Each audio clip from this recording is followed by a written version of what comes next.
Cool, dass ihr da seid. Herzlich willkommen bei 1 gegen 1. Das ist die Game Show, in der es im Grunde um gar nichts geht, außer um ganz viel Spaß. 1 gegen 1, das Duell.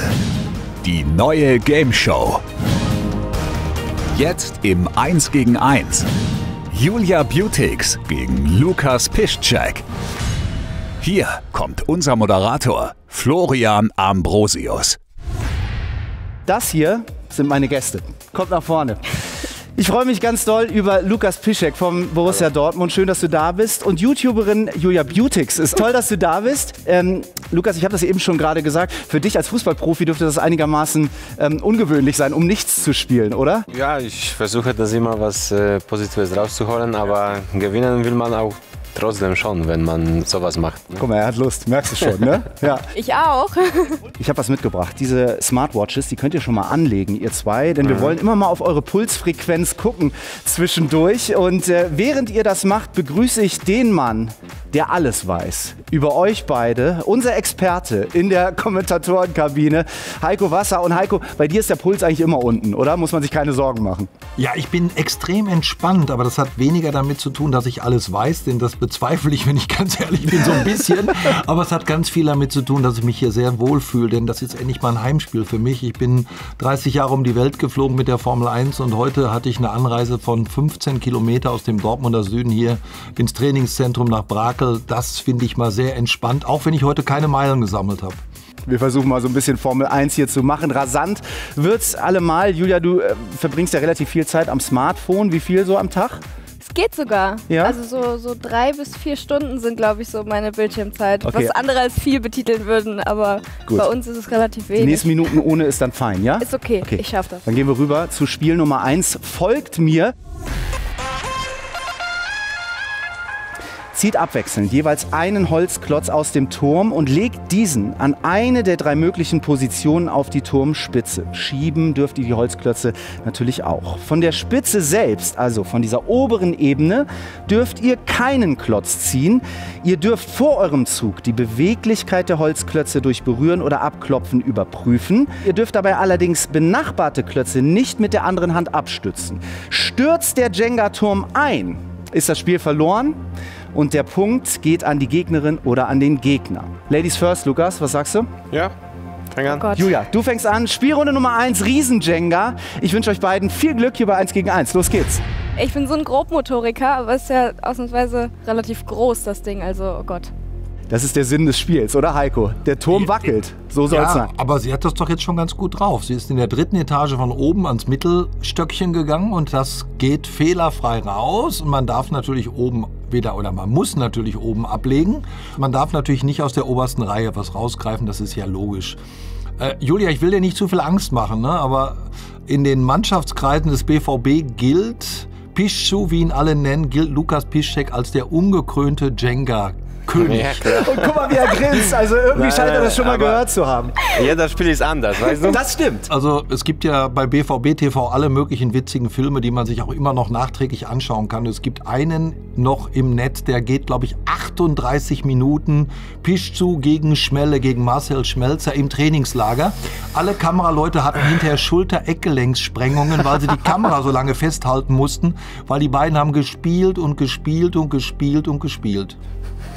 Also ganz so lange dürfen wir natürlich heute nicht spielen, ne? Wir haben heute Nachmittag noch Training. Aber guck mal, jetzt macht das schon absichtlich schwer, indem er jetzt schon quasi eine Wackeloption da einbaut. Das kennen Jenga-Profis. Ja. Da, wo nur einer in der Mitte liegt, da kommt automatisch ein bisschen Instabilität. Und legt den oberen Stein dann auch auf die Mitte, Heiko. Also Lukas Piszczek taktiert hier in Spiel Nummer 1. Nein, ich mache einfach so, wie ich denke.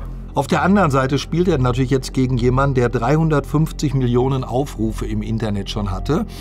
Wir kommen sicherlich auf 360, wenn das Ding auf 2 Meter hoch geht. Dann hätten wir aber auch einen Weltrekord. Also ich glaube 40, 2/3. Das ist das Höchste, was je hingebaut wurde an Etagen. Okay, und hier aus der Nähe, Heiko, kann ich dir sagen, der Turm wackelt schon einigermaßen. Julia Beautix jetzt mit der Klopftechnik, das haben wir auch noch nicht gesehen. Gut ist ja, dass die Hose für Jenga maßgeschneidert ist, Das denn ist so, das ja. Knien geht natürlich mit dieser Klimaanlage, die sie da eingebaut hat, natürlich wunderbar. Da ist also wenig Spannung am Knie. Aber guck mal, jetzt hat sie den auch in die Mitte gelegt. Das ist natürlich eigentlich das Fairere. Und Lukas geht jetzt schon in die vorletzte Etage. Das darf er. Also die letzte komplette Dreieretage darf nicht angegriffen werden, aber die vorletzte natürlich schon. So, Also noch steht hier alles. die Mieter der Penthouse-Wohnung müssen sich jetzt schon ein paar Gedanken machen, da in dem Jenga-Turm. Aber Julia hat Das drauf. wackelt. Ja, aber das ist gut, wie du das machst. Immer ein bisschen probieren, vorsichtig mal antesten. Wahnsinn.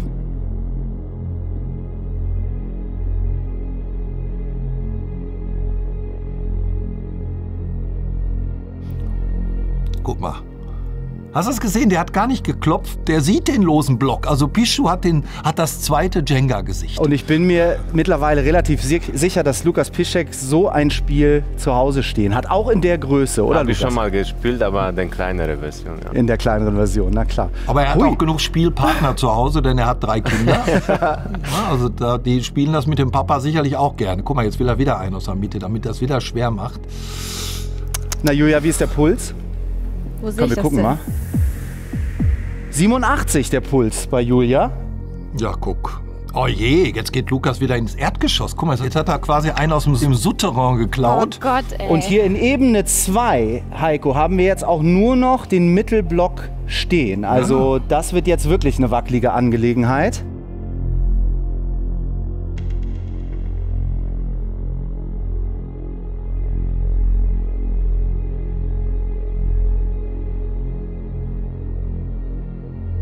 Ich denke, dass vielleicht wir brechen den Rekord heute von der kann sich VBT. hier nur noch um Riecht ein Stunden bisschen handeln. danach, ne? Ja, genau. Oder ich Okay. mache das jetzt kaputt. Okay, aber es wird jetzt wirklich ein bisschen schwieriger.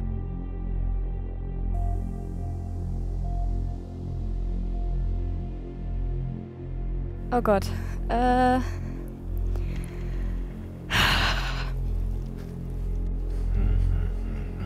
Es gibt ein Video von dir, das heißt Girl mit den Likes. Wenn du das Ding umschmeißt, drehen wir heute Abend hier Girl mit dem Crash. Wo war das denn jetzt hier? Julia mit der Specht-Taktik. Klopf, klopf. Ja, die klappt nicht Klopf, so gut. klopf. Ah doch. Hat einer hereingesagt. Guck mal, Ja. jetzt passiert was. So, nach dem Ablegen oben muss der Turm dann auch noch 5 Sekunden stehen. Und jetzt wird's ganz haarig. Jetzt haben wir da nämlich wieder nur einen Mittelblock. Oh.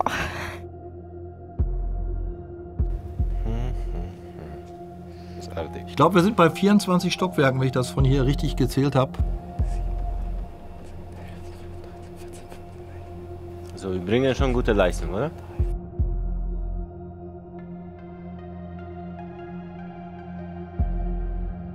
Guck mal, guck mal, guck mal. Ah, Wir stellen so langsam das Atmen ein hier an der Spielfläche, Heiko. es ist ein bisschen heikler hier, Pichu, als das Festspieltagsinterview mit Nobby Dickel, oder? Kostet ein bisschen mehr Nerven hier. Ja.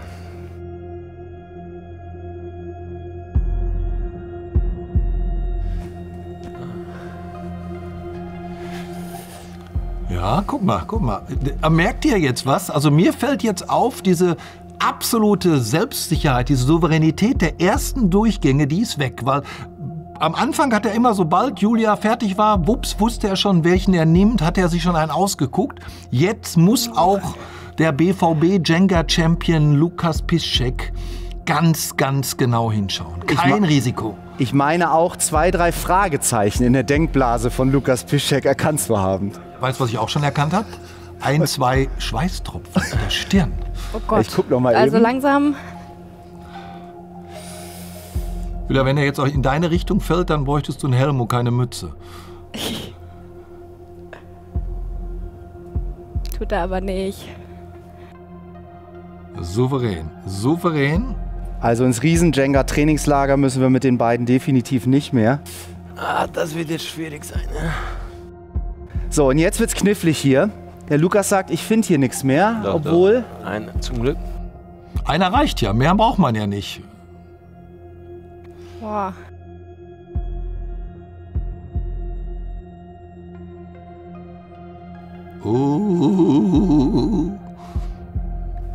Gott. Also ich freue mich jetzt schon auf die Zeitlupe, wenn das Ding zusammenknallt. Oh! Also das ist jetzt super spannend. Jetzt berührt Lukas Piszczek hier den Block und der Turm neigt sich, gefühlt, Heiko, um so 3, 4, 5 Zentimeter und bleibt so stehen.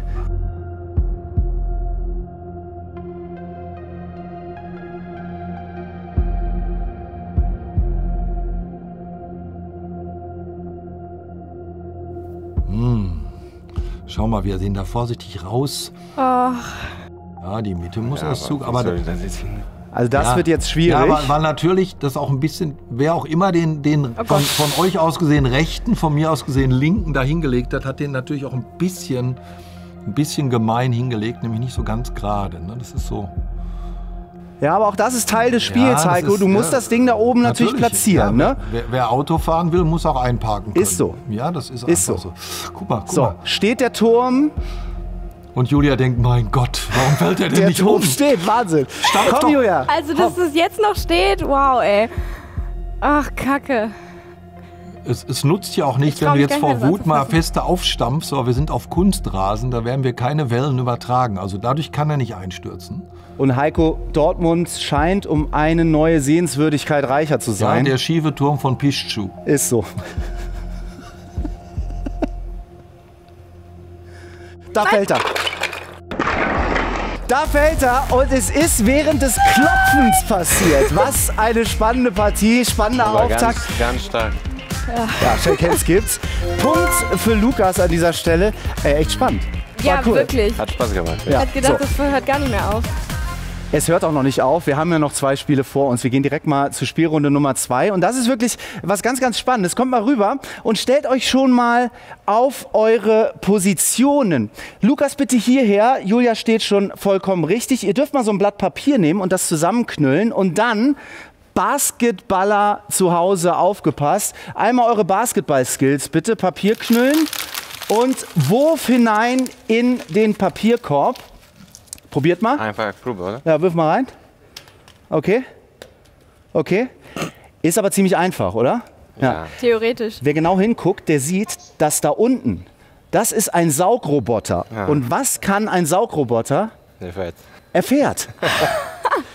Wir spielen Paper Toss und das hier sind die Spielregeln. Unser Staubsaugerroboter fährt mit dem Papierkorb Huckepack über das Spielfeld. Mal ist er näher an eurer Markierung, mal weiter weg. Logisch, ne? Eure Aufgabe: zerknüllt die Papierblätter und versucht so viele wie möglich in den Papierkorb zu werfen. Das Ganze natürlich so schnell wie möglich. Gewonnen hat, wer zuerst 3 Treffer landet. Bitte beide an die Markierungen. Wir spielen Paper Toss, das ist Spielrunde Nummer 2 und noch wichtig für euch, dieses Spiel gibt 2 Punkte. Dann starten wir das Spiel in 3, 2, 1, los geht's. 1 gegen 1, Julia gegen Lukas. Und ich sehe schon, der Lukas geht das ein bisschen anders an als die Julia. Ja, es ist natürlich die Variante, erstmal Munition beschaffen und dann vielleicht ein paar hintereinander abfeuern.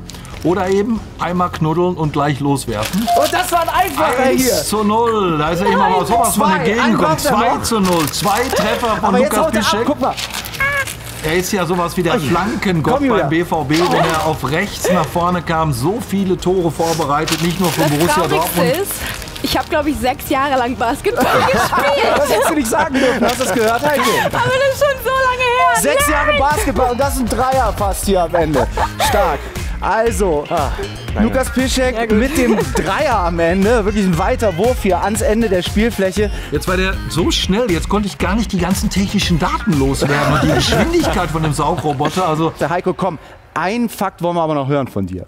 das war der Roborock S6 Max V und der ist um 25% in der Saugleistung besser als das Vorgängermodell.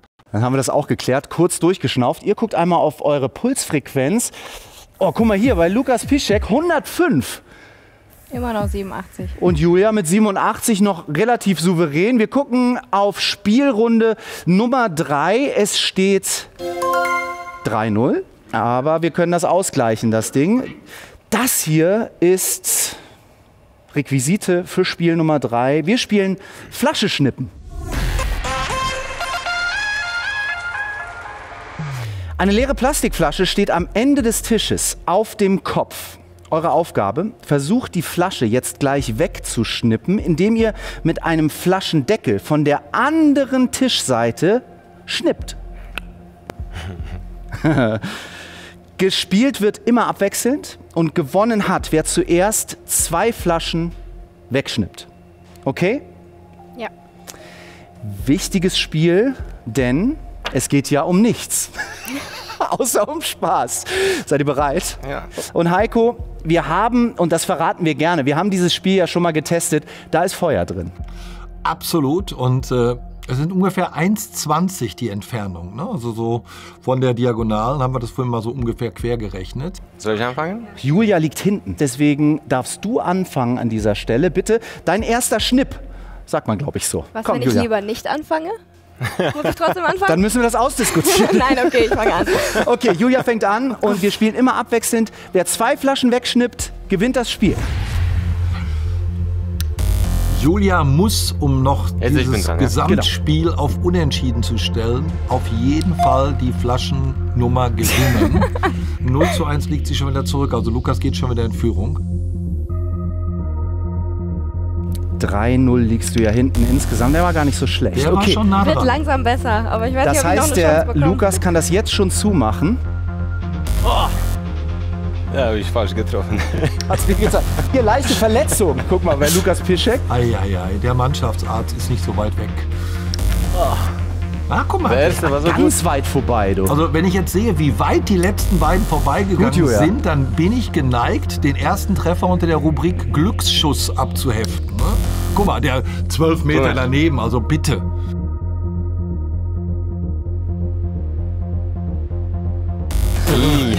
Also, bei dem hätte ich gesagt, der sind Seiten ausgegangen, oder? Gar nicht optimal ist gleich für dich, Flo. Wenn wir die erste Schüssel leer haben von Korn, Dann muss ich dann los. musst du nämlich anfangen aufzusammeln. Ne? Wie viel haben wir denn noch?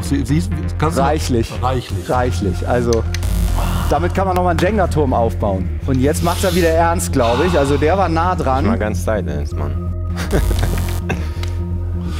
Jetzt bräuchten wir einen Nobby Dickel, der das Publikum nochmal anfeuert und sagt, wir sind in der Nachspielzeit, da geht noch was, 3 Minuten, jetzt alle, ich will euch hören, wo ist die Süd, was passiert denn hier? Julia Beautix, nein! Lukas Piszczek. Oh, Außenpfosten. mit so Und die Flasche viel, steht, Wahnsinn. Mit so viel Gefühl, aber es ist so wirklich, als wenn man den Komm, Ball Julia. am Torwart vorbei und dann bleibt er vor der Linie liegen.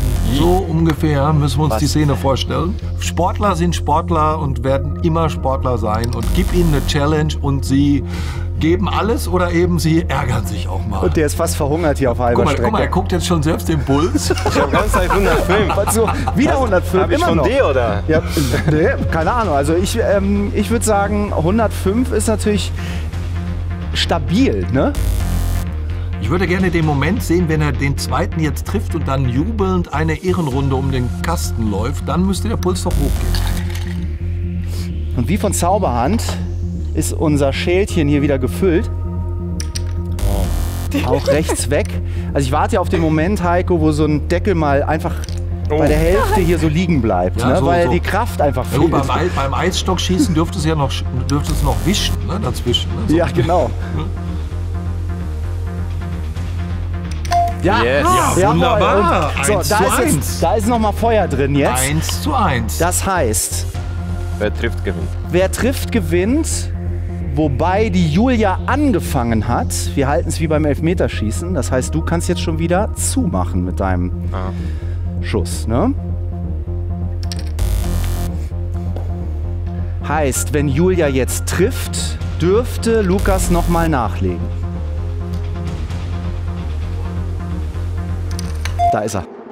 Ja, wunderbar. Ich wollte gerade nämlich sagen, da hat doch auch jemand im Elfmeterschießen dieses Jahr verloren, wer gar nicht damit gerechnet hat. Aber jetzt hat einer gewonnen. der sich sehr freut. Toll gemacht, ihr zwei, mit ganz viel Spannung am Ende. Vor allem deshalb spannend, Julia, weil du ja nochmal rangekommen bist, ne? Unentschieden und dann war es wirklich der letzte Treffer, der das Ding hier entschieden hat. 6-0. Kleine Abreibung, aber Dezent. Ist können okay. wir gut mit um, oder? Ja. Danke, dass ihr meine Gäste wart heute hier bei 1 gegen 1. Das hat Danke. richtig Spaß gemacht. Heiko, danke dir. Für dich auch okay? Absolut, mir hat es auch riesen Spaß gemacht. Ich bin natürlich nicht gewohnt, solche langen Strecken durchzukommentieren ohne Werbeunterbrechung. Das habe ich 30 Jahre so gehalten, da muss ich mich noch dran gewöhnen. Das kriegen wir hin, da bin ich mir ganz, ganz sicher. Cool, dass ihr auch dabei wart. Wir sehen uns beim nächsten Mal bei 1 gegen 1. Ciao, macht's gut.